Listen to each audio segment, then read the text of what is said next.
Hello, everyone. I'm Jospa Petrinic, President and CEO of the Canadian Urban Transit Research and Innovation Consortium, and I'm excited to welcome you here to our next Fireside Chat of the afternoon, which is focusing on electrifying coach buses for the zero emissions road to long distance transit.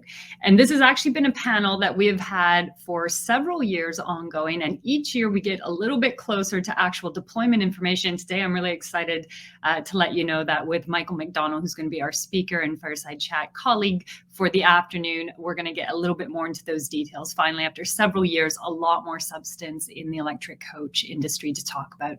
But before we get started, I'd like to acknowledge the lands which constitute the present-day city of Mississauga, where I'm joining you from today.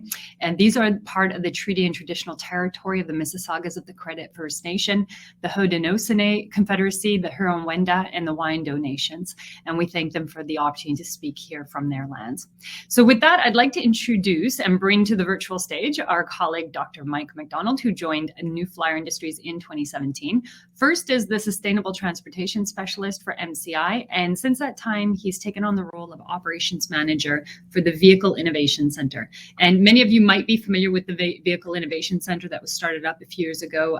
A lot of interesting training happening at that innovation center, including Qtrix staff that attended training at that center. So it's an exciting kind of thing to be at the helm of.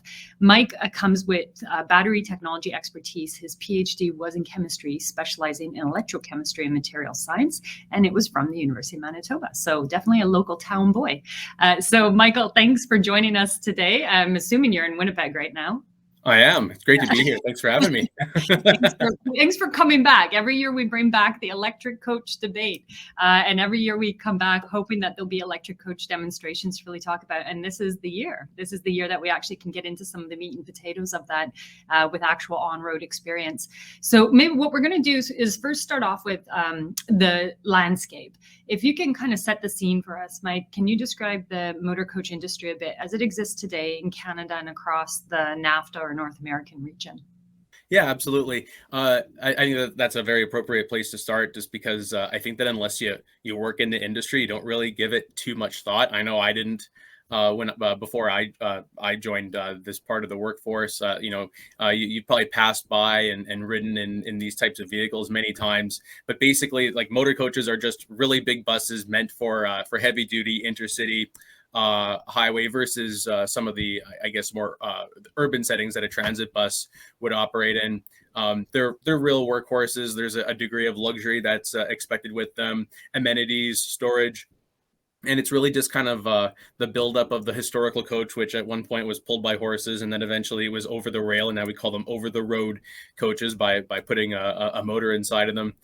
So they're the mass transit workhorses beyond the city core, and this is especially true in North America, where we lack a lot of the rail.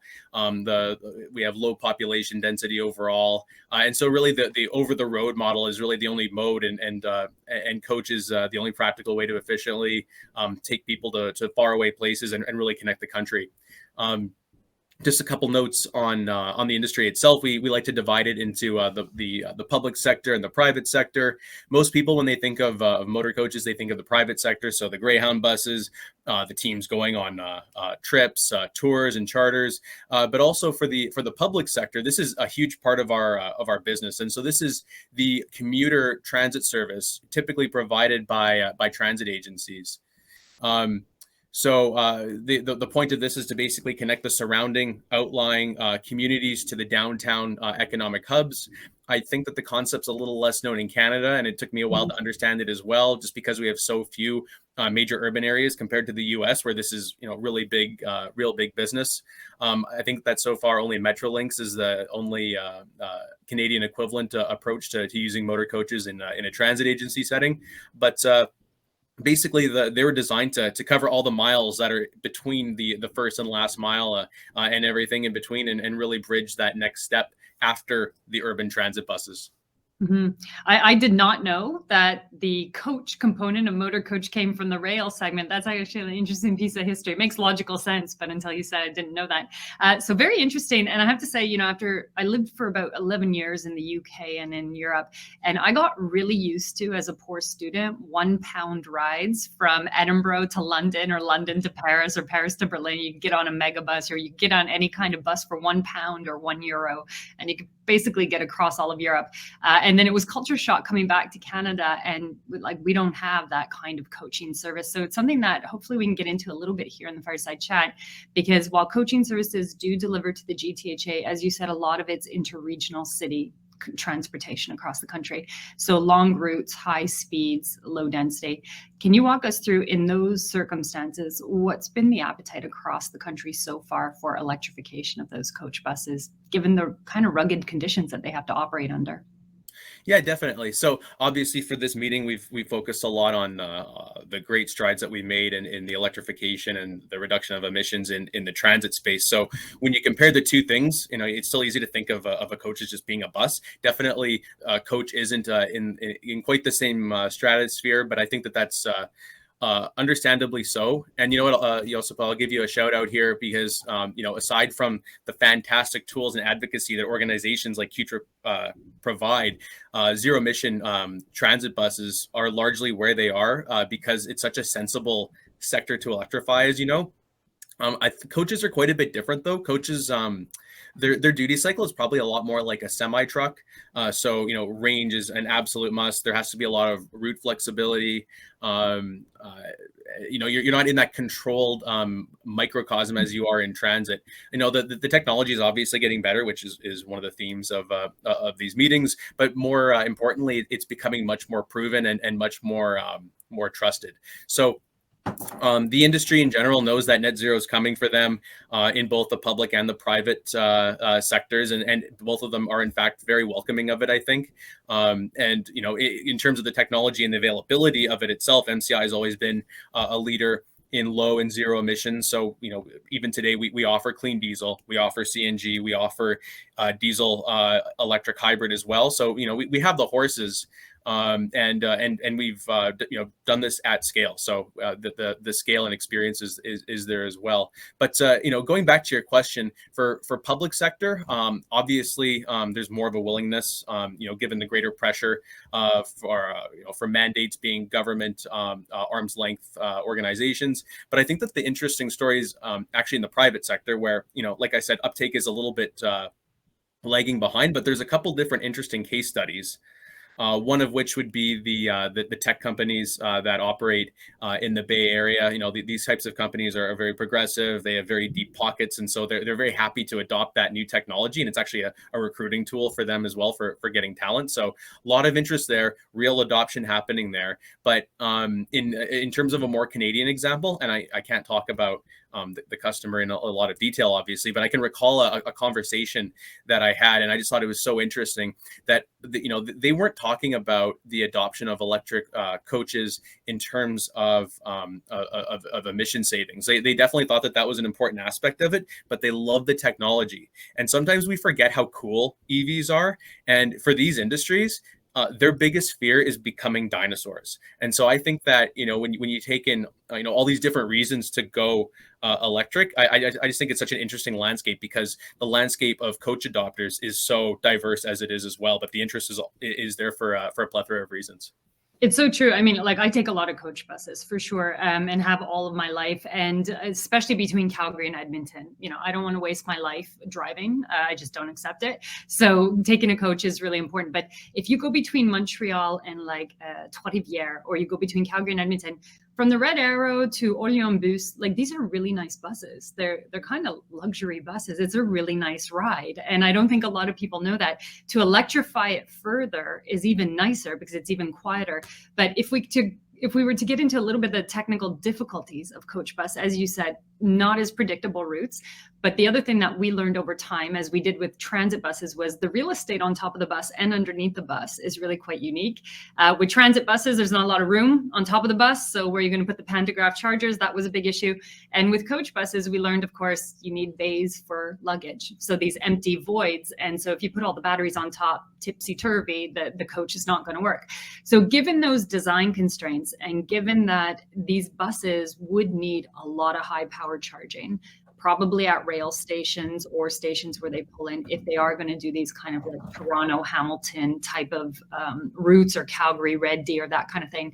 Can you walk us through a little bit of the electrification journey at MCI in terms of where the first prototypes or deployments are likely to start to unfold, given, you got to design the vehicle, plus get the power to the vehicle, plus operate at these really long distances? Yeah, no, for sure. So yeah, maybe I'll back it up a little bit and talk a little bit of about the history. So I think that what really spurred it and where the conversation begins is going back to late 2015, early 2016, when MCI was acquired by New Flyer. New Flyer, of course, having all this experience doing battery electric buses, Mm-hmm. so they had the experience, the resources, the capital, and just the access to the technology. And probably the most important part about that is they were seeing what was happening in transit at the time, and they they had the experience doing this, and they realized that it was only a matter of time until this eventually reached the coach world. So I think that we took a really proactive approach. We came at it before the demand I would say was really at the tipping point, but that's also how we beat most of our competitors to market. When I began my career with NFI 5 years ago, I started out in the MCI business section, working with the electric coach team. So back then there was nothing. It was kind of a ragtag team, and there was no electric coach. There was a couple CAD mock-ups, and that was kind of it. So it was really cool to get to be on the ground floor there. But the name of the game was take the New Flyer tech and the lessons learned and their approach and just adopt it. That's exactly what we did. So going back to spring of 2018, I want to say, 2018. That's when we had our first working prototype of an electrified J4500.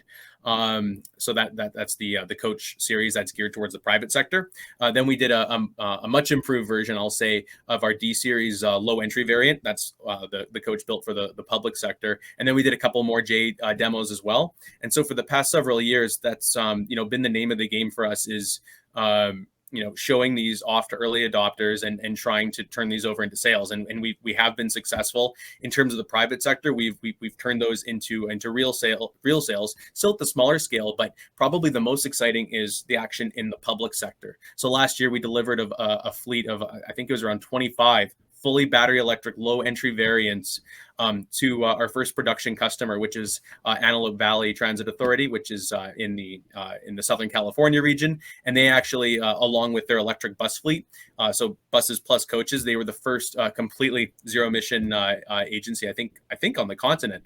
So real interesting journey there. The infrastructure question that you brought up and the approach to how how we can charge these things across country is certainly more complicated. You had mentioned an example where potentially at rail stations we could have leverage some of the overhead charging there. That's not something that we've technically explored. I wouldn't rule it out as being a way we approach it. We probably haven't gotten to the point where we can talk about that critical mass that it would take to even get to the point of thinking about that type of infrastructure. So a lot of our approach has been, let's take the best battery technology that we have and use our 90 years plus of engineering know-how, and try to make this bus go as best it can with the best possible performance. And the strategy at first, where we are right now, is to put it in key applications that we know that it can meet. So it doesn't necessarily mean going literally across country at this point. We obviously want to get there, but it's about easing in there and exploring those applications where it's totally doable by battery electric today. Mm-hmm. Mm-hmm. In fact, one of our members, Pacific Northwestern, out in British Columbia, right before the pandemic hit, they were calling us and they said, we trialed battery electric buses, and we're looking at hydrogen, et cetera. And the interesting thing about that is it is private sector, but it's tourists, and the tourists do have a predictable route. They get off the cruise ship, they get into Victoria, they return. There's a predictable tour route. That does make a lot of sense for electrification, right? In terms of predictability for the coach to prove that it can work, and predictable ridership. That's all predictable because the companies only take on so many riders in these tour companies. But like you said, those are smaller applications, and the big deployment would be in the public sector. So maybe I can put this to you and you can let me know hypothetically what you think. Antelope Valley, that sounds great. But in Canada, it seems to me that the natural place would be Gobus in terms of the return to the hub and spoke model. But more importantly, because a lot of Go buses overlap with stations where transit is. And if we look at the GO system, the Metrolink system, the backbone that goes to the Greater Toronto Hamilton area, basically there's a transit system that backs onto every single Metrolink's rail system, whether it's Burlington or Oakville or Hamilton or Guelph, or not Guelph, but Durham, any one of them, they back onto these systems, and their buses need to go electric, and their buses are pulling into these stations as riders are coming off. It seems to make logical sense. And even in our own modeling, those stations have to be electrified for the transit agency. And since Go buses pull in and pull out of those stations too, albeit on different bays very often and different sides, it makes logical sense. But as you said, we're far from that infrastructure. I don't know if we're that far because the transit agencies need it. Whether Go bus is ready is another story, but the transit agencies need it. So could I put it to you to see what your thought is there in terms of the Canadian play, because we don't have a lot of Metrolink style, we don't have any other Metrolink style density of coach bus in the country. Yeah, no, absolutely, and that's a great case study. I'm not too sure if that can be replicated. Like it's hard to tell if that's absolutely unique, because if it's not, that's a good thing, because that means that we could just kind of figure that part out and then use that as a model and replicate it across different places in the country. But if it is unique, that's also a good thing as well, just because it means that this might be some of that low-hanging fruit that we're looking for at the beginning and would be a next logical step. So like I just mentioned in my question, in my answer to your last question, about again finding that low-hanging fruit, finding those applications that are just pretty easy, and we could have a simple depot charging type solution with some opportunity charging maybe mixed in, but the next phase after that is find something that's a little harder, where you have to go a little bit further and you have to do some sort of recharge along the way. That has to be the next step, and I think that you just came up with a really great example of what I know it. I believe it is true, just because there's no way for us to electrify the GTHA transit agencies without it. So I truly believe, and I think, Mike, we're going to have another follow-up conversation about this, because I think the opportunity is now, and I think there can be a lot of good work done there through that GTHA community. But can I ask you then, building on that, let's say it is very challenging. As you said, you have to go from a simple low-hanging fruit to a little bit more challenging in the electrification landscape. Can you walk us through not the battery electric side, but the hydrogen electric side for coaching? What does that industry look like? Because it seems, again, to make logical sense in terms of range and fueling and the distances. And could you walk us through what that industry looks like right now on the coach side of things? Yeah, definitely. And our approach to tackling battery electric first probably has a lot more to do with I guess, I don't know if social circumstances is the right term, but I guess maybe like outlook and worldview of technology at the time. So in general, I'll just say that a fuel cell coach is an extremely interesting proposition, and really it takes care of all those issues. So any of the range and refueling issues, of course the fact that you get to go do this while also being zero emission, it solves a lot of the big technical problems. The issue that we had, and the issue that we're still having today, is of course with just the hydrogen itself. So looking back 5 years ago, there was tons, and there still is lots of Tesla hype, I call it, that really made it seem and appear as though batteries were just completely able to solve it all. Mm-hmm. And it's kind of for this reason that the entire automotive industry, so just beyond bus, any type of car, anything that moved, anything in transportation, they kind of went all in on battery electric, thinking that we could do it all with batteries. And because of that, everybody stopped talking about hydrogen.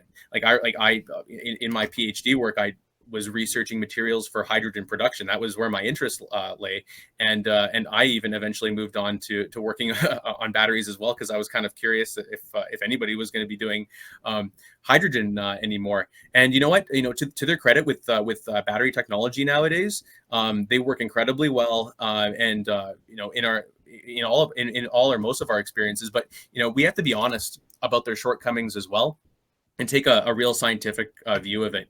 And many transit agencies, definitely throughout the U.S. and certainly through Canada as well, they've played around with battery electric now, at least to some degree, whether they've driven a single bus around the block for a day, or they've done longer term demos, or procured a few and run them for several years, and done some pretty intensive studies, like we learned from TTC this afternoon.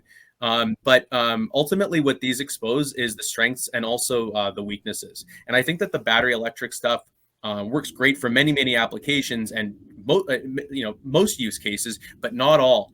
And it's only been very recently, like very like within the last year, that there's just been this explosion of resurgence of interest in fuel cell electric.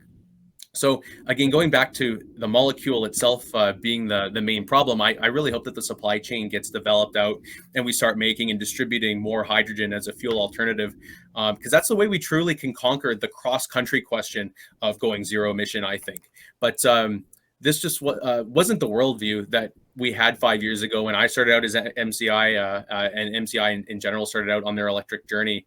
The outlook for the whole industry is always changing, though, and I think that we're finally getting to a better understanding of where those exact niches of any particular type of low or zero emission propulsion implementation occupies.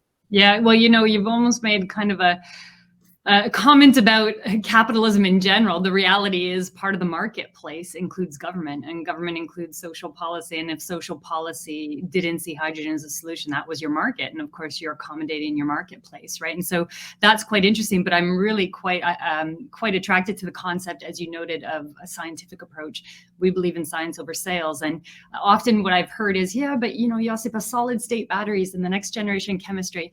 Yeah, but the manufacturability and the cost, it's like, we know that a lot of phenomena can be explained by quantum mechanics, but we send rockets to the moon on Newtonian mechanics. So let's kind of take a picture back here, a step back, and look at the reality of what's going to happen here. It's probably not going to be some erudite chemistry that's going to get the coach bus from Western Canada to Eastern Canada. It's probably going to be a fuel cell bus, just at that higher macro level. And one of the interesting things you notice, there's been this explosion. I think the explosion of interest in hydrogen probably comes from the laws of physics don't lie, and a bunch of the pilot buses and deployments of electric bus are proving where those gaps are happening. So it's going to be this complementary solution. So on that basis, knowing that this is now exploding again, and knowing that there is an interest, knowing that California is buying a lot of fuel cell technology already on the transit side, so culturally it's starting to go that way. Can you give us a sense of where there's interest in Canada? Like, apart from the North American market, in Canada, are you seeing any private or public sector coach or heavy duty transit vehicles looking at hydrogen fuel cell technology and coming to you saying, when's the fuel cell coach bus of the future going to be here? Yes. So, full disclosure, I can't elaborate on this part of it too much, but I can answer at least the very first part of your question, that yes, the interest is absolutely there in Canada. And I think a lot of that has to do with, I think it was December 2020 when we released our national hydrogen strategy. So super long overdue. I think I actually read that top to bottom just because I'm a hydrogen geek. So I really appreciated seeing it. And so I think that a big theme of that report was the local plays and playing into local strengths. So, for example, on the green hydrogen side, we have several provinces that are champions of renewable electricity. So right here where I am in Manitoba, BC, of course, Quebec, definitely. And, it's a pretty good mix in Ontario, where you are as well. So, it's a great business opportunity to be producing green hydrogen by electrolysis. And then you've got tons of oil and gas and oil and gas workers and oil and gas infrastructure out there in Alberta and Saskatchewan, where they say, hey, you know what, we could, probably adapt our economy and try and approach green and do some sort of greenification by taking our natural gas resources and creating blue hydrogen and reducing our emissions at the exact same time. And so I think that a lot of regions that are, interested in going to to entering this new and emerging market of hydrogen are saying, okay, so who are the end users then? And bus and most heavy duty applications are that lower hanging fruit, if you will. And so I think that that's probably been a major driver, is they're saying, hey, so you know what, maybe we can solve the infrastructure problem with hydrogen by producing it ourselves, and maybe making some sort of connected supply chain where you could go from one end of the country to another, and you might have hydrogen of, made from a different, type of mix of energy input, all coming together and allowing that true cross-country connectability at going zero. Yeah, and I think you've pointed out to the changing nature of the energy market in parallel, right? So we've been fighting this good fight on the transportation side, but the energy side has been modifying its view, and certainly Alberta has shifted due to circumstances out of our control in many ways, has led from these global supply constraints around petroleum chemicals to look at really what their future can be. And as an Albertan myself, I have to say, it is a bright, interesting energy future ahead, whether it's a petrochemical or a hydrogen molecule. So a lot of skill sets there to leverage in Western Canada to build this energy market out. But since we're on Western Canada, can I dive into a little bit, Mike, about your perspective of coaching overall? We know that Greyhound isn't operating out west any longer. There's a lot of communities that aren't highly connected. Certainly in about an hour or so, I'll be speaking with Minister Sani in Alberta, and her particular position is that, there are challenges in terms of coaching and the connectivity of communities. So can you walk us through, why is the coach market generally proving to be so difficult in Canada, given that there isn't enough rail to move people? Not everybody can afford a car. So why isn't the coach industry just thriving? Yeah, it's a really good question. I guess the easy cop-out answer would be that, we're really big and we're sparsely populated. I know that that's not a great answer, and it's something that irks me as well. I guess those points really only apply to when you're looking outside the Laurentian corridor or outside the BC Lower Mainland with those comments about population sparsity, but that's the vast majority of the country. And so, yeah, looking at Western Canada and like where I am, even though the populations are low, there's still plenty of communities, and these all need to be connected to major cities in some way.